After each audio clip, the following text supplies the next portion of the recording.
आज उत्तराखंड राज्य की स्थापना के रजत जयंती वर्ष पर राष्ट्रपति द्रौपदी मुर्मू ने विधानसभा के विशेष सत्र को संबोधित किया। अपने संबोधन में राष्ट्रपति ने जनप्रतिनिधियों से कहा कि यदि विधायक सेवा भाव के साथ निरंतर जनता की समस्याओं के समाधान और उनके कल्याण के लिए कार्य करते रहेंगे तो जनता और जनप्रतिनिधियों के बीच विश्वास का रिश्ता और मजबूत होगा। उन्होंने राज्य आंदोलनकारियों और महिलाओं के योगदान को याद किया और कहा कि सभी विधायकों को दलगत राजनीति से ऊपर उठकर लोकतंत्र को सशक्त बनाना चाहिए। राष्ट्रपति ने कहा कि उत्तराखंड की 1.25 करोड़ जनता का विश्वास बनाए रखना विधायकों का सौभाग्य और कर्तव्य है। उत्तराखंड राज्य की स्थापना की रजत जयंती के ऐतिहासिक अवसर पर लोकतंत्र के इस मंदिर में विधानसभा के विशेष सत्रों में आप सबके बीच आकर मुझे अत्यंत प्रसन्नता हो रही है। यहाँ के जनमानसीय आकांक्षा अनुरूप बेहतर प्रशासन और संतुलित विकास की दृष्टि से वर्ष 2000 के नवंबर महीने में इस राज्य की स्थापना की थी। ये बहुत प्रसन्नता की बात है कि विगत 25 वर्षों की यात्रा के दौरान उत्तराखंड के लोगों ने विकास के प्रभावशाली लक्ष्य हासिल किए। पर्यावरण, ऊर्जा, पर्यटन, स्वास्थ्य सेवा और शिक्षा के क्षेत्रों में राज्य ने सराहनीय प्रगति की।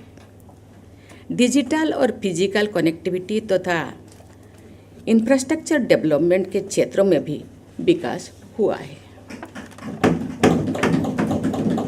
विकास के समग्र प्रयास के बल पर राज्य ने ह्यूमन डेवलपमेंट इंडिसेज के कई मानकों पर सुधार हुआ है।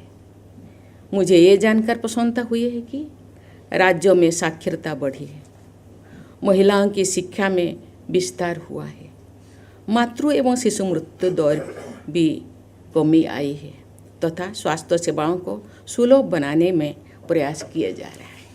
महिला सशक्तिकरण की दिशा में किए जा रहे प्रयासों की मैं विशेष सराहना करती हूँ।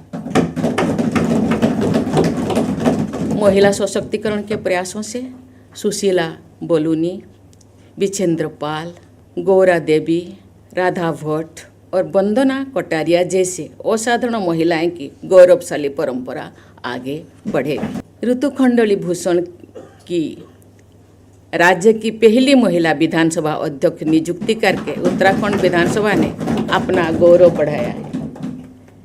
मैं चाहूँगी कि सभी हितधारकों के सक्रिय प्रयास से उत्तराखंड विधानसभा में महिलाओं की संख्या में बढ़ोतरी होगी। उत्तराखंड की इस देवभूमि से आध्यात्म और शौर्य की परंपराएं प्रवाहित होती रही है। भारत का ये पवित्र भूखंड अनेक ऋषि मुनियों की तपस्या स्थली रही है।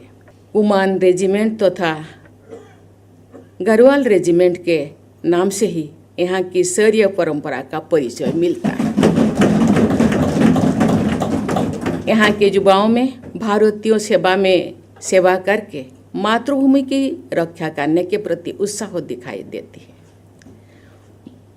उत्तराखंड की ये शौर्य परंपरा सभी देशवासियों के लिए गर्व की बात है। भारत की लोकतांत्रिक परंपरा को शक्ति प्रदान करने में उत्तराखंड के अनेक जनसेवकों ने महत्वपूर्ण योगदान दिया है।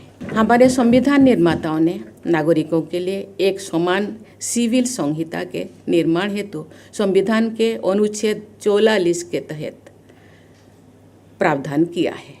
संविधान निर्माताओं के नीति निर्देश के अनुरूप समान नागरिक संहिता विधेयक लागू करने से जुड़े उत्तराखंड विधानसभा के सदस्यों की मैं सराहना करती हूँ।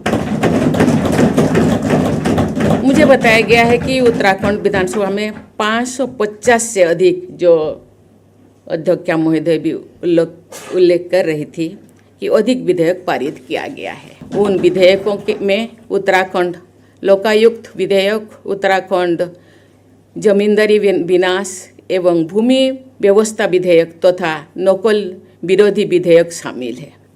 पारदर्शिता, नैतिकता और सामाजिक न्याय से प्रेरित ऐसे विधायकों को पारित करने के लिए मैं अतीत और वर्तमान के सभी विधायकों की सराहना करती हूँ। यहाँ के युवा ऊर्जावान हैं, महिलाएं भी पीछे नहीं है। इस जमीन में, इस भारत देश में 140 करोड़ लोग हैं, उनमें से आधा आबादी महिलाएं हैं। हम जो सपने देख रहे हैं 2047 तक भारत को विकसित राष्ट्र बनाने का। इसमें सभी राज्यों का सहयोग, सभी संगठनों का सहयोग, सभी लोगों का सहयोग जरूर ये राज्यों को, ये देश को एक विकसित भारत बनाने का ये सहयोग करेगा। उस जो सपनों साकार करने में सबका योगदान होगा। मैं उत्तराखंड के सभी निवासियों के स्वर्णिम भविष्य की मंगल कामना करती हूँ।